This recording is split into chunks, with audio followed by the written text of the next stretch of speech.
the one thing that you will hear in a lot of family businesses, and they talk about this one a lot, is tradition. This is our tradition. But tradition is great if it's not used as a double-edged sword. Because tradition is something we need to understand where we come from and where we belong to and what got us to where we are. That's tradition. But if tradition is utilized as a way to stop you from progressing and moving forward, then you have a problem. Any business has a problem, but especially a family business. Now I'll give you an example in terms of how we reach to tradition. It's a small little story. It's a funny little story. There's a little girl.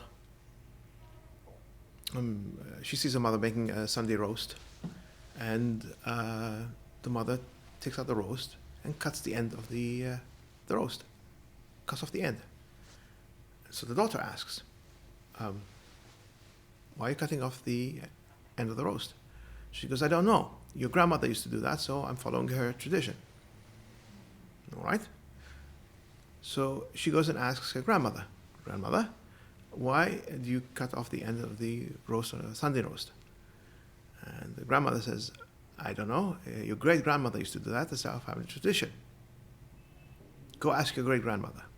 Luckily, the great-grandmother is there. So she goes and asks the great-grandmother. So great-grandmother, why do you cut the end of the roast for the Sunday roast?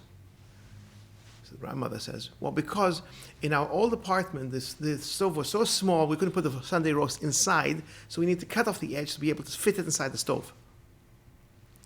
It was practical during the grandmother's time, but it has become a tradition that makes no sense whatsoever for the young girl's time.